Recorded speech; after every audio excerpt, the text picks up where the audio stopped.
this year, the Indiana State Legislature approved a new budget that included the largest increase in funding ever, and it also had a bump for teacher starting pay. The question now, though, is how it will hold up against inflation and if it will help shrink the shortage of teachers in our classrooms. So we'll start with some numbers for context. This graph shows the average starting salary for Indiana teachers over the past 4 years. In 2017-2018, teachers started at just under $36,000 per year. By the 2019-2020 school year, it had raised to over $37,500. And earlier this year, the state budget set a new benchmark for starting salary of $40,000 per year per teacher. But now watch what happens when we map the adjusted buying power with inflation from the Bureau of Labor Statistics. You'll notice that the average teacher pay in Indiana, which is this orange line on the graph, has fallen well behind both inflation and the national average for teacher pay ever since about the year 2004, and it really hasn't caught up since then. Teachers we've spoken to say that it's led to the state losing quality teachers. So this new starting benchmark hopes to help bridge this gap, and teachers' unions view it as a hard-fought win. For almost 2 decades, Mark Felix was in the classroom. I started teaching in 1995. I was a French teacher for my first 19 years. Now he fights for those in the classroom. And this is my 4th year as president of Greater Clark Education Association. I felt a calling to jump in here and see what I could do, shake things up a little bit.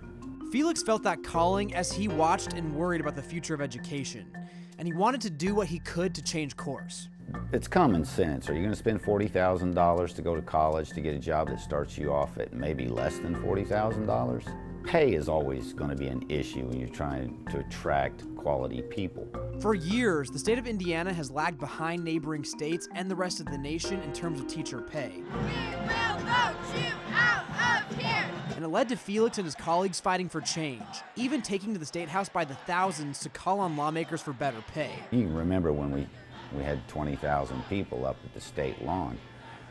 They knew that enough was enough, and I think our legislators are smart enough to know that they're going to have a teacher shortage in this state if they don't do something to correct the wage issue. For the first time in years, state legislators in 2021 approved a budget that included a big bump for education, the largest in state history, according to the Indiana State Teachers Association. It has an expectation built in that each district use 45% of the funds on teacher salaries. I was surprised.